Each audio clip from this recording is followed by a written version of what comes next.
This is Wealth BT, a podcast of BT correspondents. Welcome to Wealth BT, a podcast of BT correspondents, hosted by Genevieve.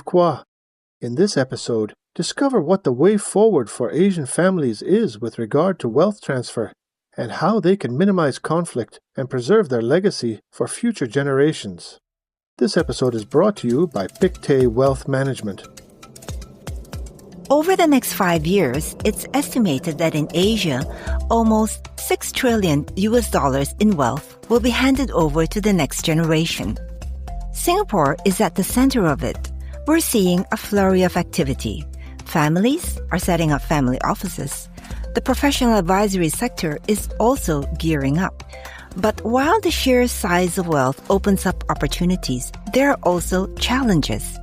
How prepared are Asian families to hand over wealth and the reins of a family business?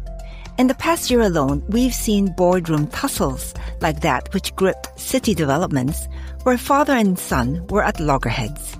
The Murdoch family also famously fought over control of Rupert Murdoch's media empire.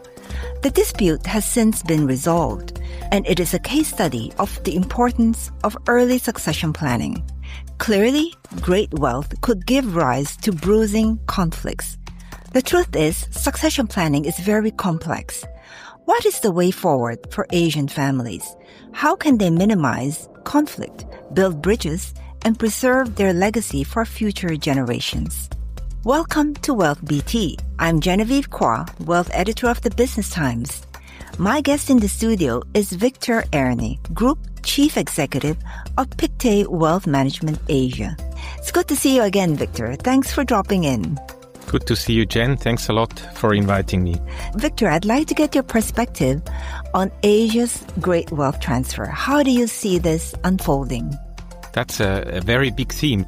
So the great wealth transfer is not only about transfer in financial assets, it's also about the transfer of family businesses, real estate, and from my perspective, more importantly, family values and legacy. It will have definitely a very big impact and will shape how the next generation, or I would say even generations, will live, invest, and lead. At Pictet, we talk to families every day. It is at the core of what we do. These global families are always interested in understanding how Pictet itself, as a 220-year-old private partnership, is able to last 9 generations within the Pictet family. And what are our guiding principles and values that enable us to do so?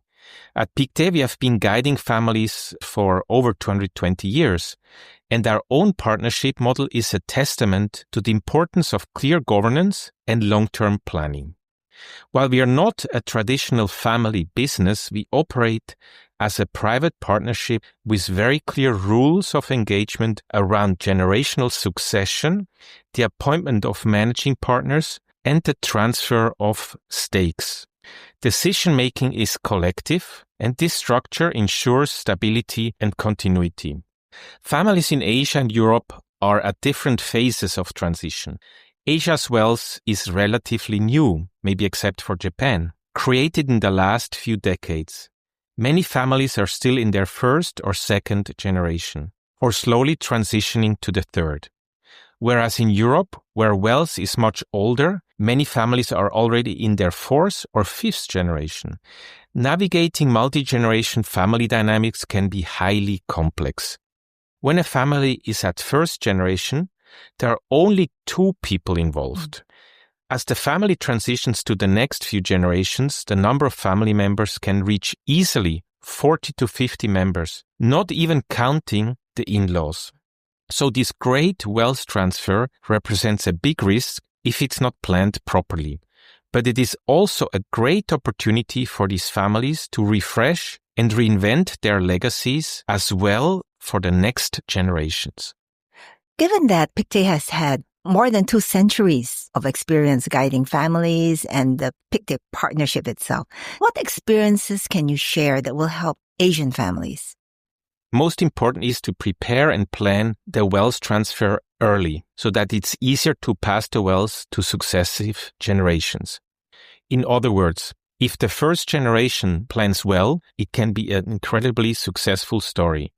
And there are indeed some interesting cases of how multi-generational families manage this transition. Let me give you an example from Europe. All of us, we know Rolex, the iconic Swiss watchmaker. It is today owned by the Hans Wilsdorf Foundation. The founder, Hans Wilsdorf, ensured the company's independence by placing ownership in a foundation after his death. This structure has allowed Rolex to focus on long-term excellence, free from short-term shareholder pressures, a powerful example of thoughtful succession planning. Within this foundation today, running the Rolex day-to-day business, there is no family member involved at all. It's a pure foundation who has now, for I think over 100 years, run the company successfully. But in Asia, there are also some amazing case studies of how some families have also managed to establish effective governance and successful wealth transfer across generations. For example, the Lee Kum-kee family from Hong Kong. The business was established in 1888 by Lee Kum-sheng. The company has grown into a global leader in sauces and condiments, now managed by the 5th generation already. The family overcame internal disputes in the late 90s and early 2000s by implementing a dual governance structure that separates family and business matters. A family council established in 2002 plays a pivotal role in overseeing family affairs, succession planning, and investments. The council enforces strict rules such as mandatory retirement ages, restrictions on hiring in-laws, and requiring younger heirs to gain external work experience before joining the business. To engage the younger generation, the family introduced initiatives like board trainee programs, deal sourcing trips, and the Family Learning Center. These measures have fostered harmony, resolved conflicts, and ensured the alignment of family interests, making Lee Kum-kee a model for intergenerational wealth transfer and governance in family enterprises, not only in Asia, but I would say far beyond Asia as well. There is another example, the famous Mitsui family from Japan. This family legacy spans nearly 350 years, already 14 generations. Their story started in the 17th century with Mitsui Takatoshi, a merchant who believed that wealth can endure only if family values and governance comes first. Takatoshi established a clear code of conduct that every descendant has to follow. It dictated how profits should be shared, how disputes should be resolved, and how the next leader should be chosen. What made the Mitsui family different from most wealthy families, even today, was that they avoided giving control automatically to the eldest son.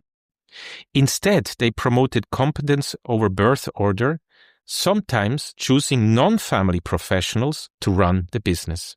Oh, I think that's very interesting that you brought up Asian examples that we could look to.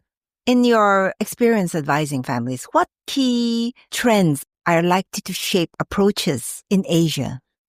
There are many trends. The first one is the longevity of the patriarch or matriarch. We call it the 100-year CEO. It seems a little bit like a joke, but is also reality.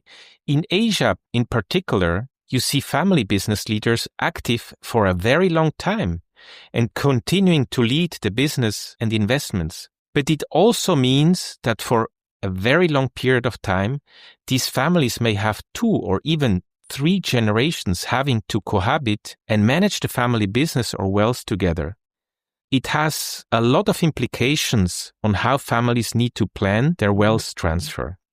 The second insight is the values in societies that have been changing very fast.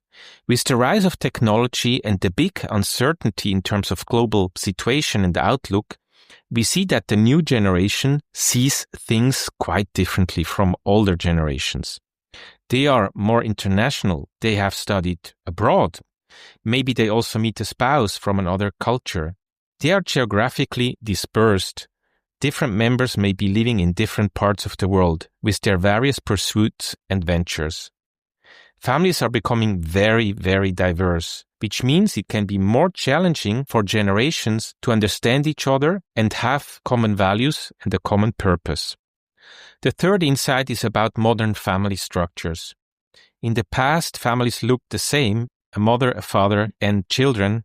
Nowadays, there are many other types of families. Maybe the modern term is patchwork families. Especially we see many blended families where people may remarry and have children with different spouses. So it means also more complexity when you need to transfer the assets from one generation to the other. Fourth, we see a change in the culture of families as well. Maybe less true in Asia, but in European families, for example, we see a slow evolution from having one person deciding everything in a top-down hierarchy to more of a collaborative approach and inclusive culture. And the younger family members are also voicing their opinion more frequently, sometimes even on social media. Still to come. For wealthy families, a family charter is something that could crystallize their values and bind them together. But what is a family charter and how can families go about crafting one?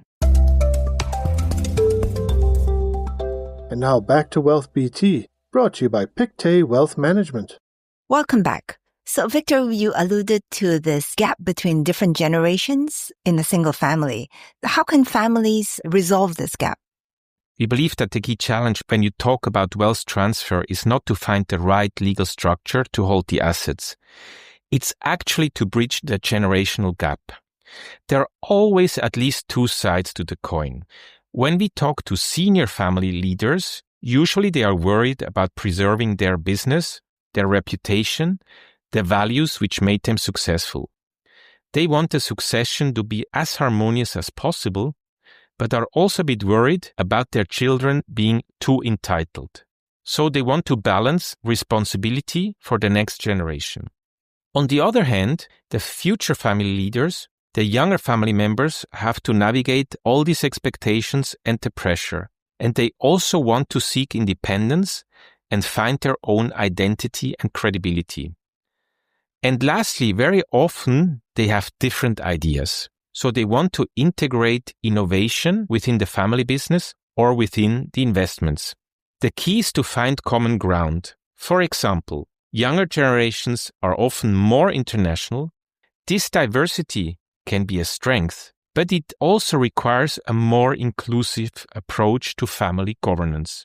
Tools like the family charter can help bridge these gaps by creating a shared vision and framework. Victor, it's likely, and I see this in surveys, that many families actually haven't started planning at all. So how do you approach these families on very sensitive issues? Believe it or not, there is no single prescriptive solution. No two families are the same. Families may be in different situations and have different journeys. The key is for the families to have a dialogue and listen to one another's concerns, aspirations, and needs.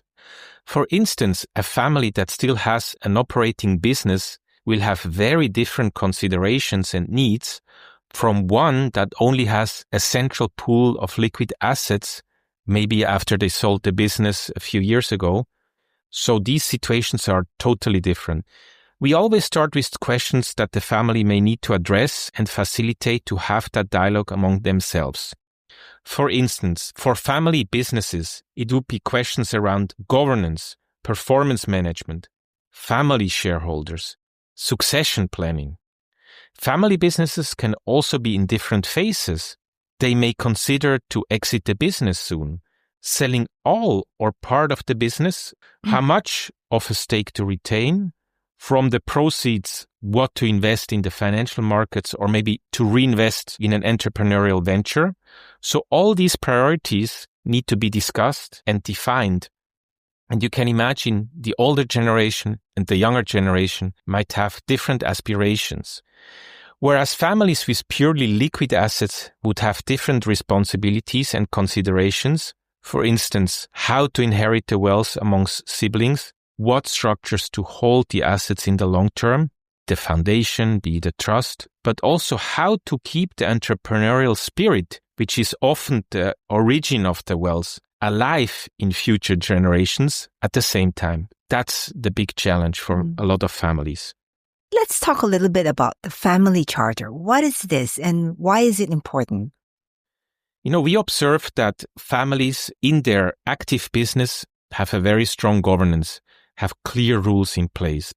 Whereas when it comes to more private matters within the family, they are very informal or have not much rules, although there are maybe already some generations into family life. So a family charter, we also call it the family constitution, is one possible tool or framework for families to structure their interactions. It is a document where the family will write down together, if I say together, involving not only the older generation, also the younger generation, all the most important rules of engagement they want to have within their family. Rules about what are the main most important family values, what is our mission as a family. And if I talk about values and mission, it might sound very qualitative, but this can be the real foundation of the family for the future. So concretely, who decides within the family, for instance, if a family member gets employed in the business or rather oversees liquid investments? Do we need certain criteria to decide who can join and who cannot join? How to resolve conflicts? What a family absolutely should strive for to avoid these conflicts becoming public, as it has happened here in Singapore this year. How to prepare the next generation to join in the future, to be successful, because we want the next generation to be at least as successful as the current generation. Who can have access to the family capital, under which conditions, at what point in time, for what purpose? Who can become an owner of the share of the company or of the family office overseeing more the liquid investments? These crucial questions, if not addressed, can trigger dissent, disputes, or conflict in future. And the more family members involved, the more complex it gets. So that's why the easier it is for the first generation to address these questions, because you have two family members at the table. If you procrastinate putting down a family governance on paper within, for instance, a family charter or framework, the more difficult it gets for future generations. What advice can you give families, regardless of where they are in their planning? Most important is to plan early and dare to plan. Even though there might be conflicts in the family, it's better to involve the family members and to start planning. If you're able to go through this process together, you have more clarity on your strategy. You have more family cohesion engagement, so family members understand what they are working towards. Secondly, you also have increased resilience, because what it can be very difficult for families when something sudden happens and nobody knows how to handle the situation. Who takes a decision if things go wrong? If you don't have a framework in place, a blaming exercise might start instead of an effort to really address the underlying issues. Thirdly, if you do it well, you also have the ability to manage proactively the risk in terms of the family dynamics.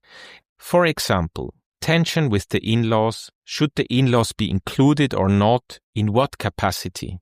And very importantly, families who are proactive in their family governance design very precise and complete education plans for the younger family members to prepare them to take the helm when the time comes. Preparing younger family members to take the helm isn't just about financial literacy. It is about instilling the values and vision that will guide them as stewards of the family legacy.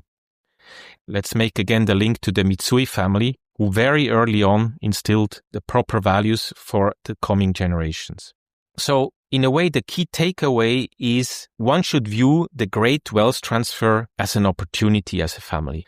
It's not a threat. It might be a challenge to go through the process, but once the right framework or family charter is put in place and the values are lived within this family charter, it can be very, very empowering for the family. And with the right planning and guidance, It's a chance to strengthen the family bonds, empower the next generation, and make a lasting impact. In other words, the foundation is laid to create a legacy. Thank you, Victor. I think there's a lot to think about. Thanks for dropping in. Thank you very much, Jen. The process of wealth transfer and succession planning can be very complicated, especially if family businesses are substantial and the assets are in multiple countries too. Add into that the conflicting desires and ambitions of the younger generation. But if you are concerned that your wealth and legacy should last for generations, there is no better time to start planning and to build a common understanding of what you would like your legacy to be. You may find that with this exercise, your children will draw closer to you, which is always a good thing. BT Correspondence will be back next week with an episode on transport. Until the next time, I'm Genevieve Kwa. Thank you for listening. This episode of Wealth BT was brought to you by Pictet Wealth Management. This is a podcast by the Business Times. Find more BT podcasts at businesstimes.com.sg/podcasts.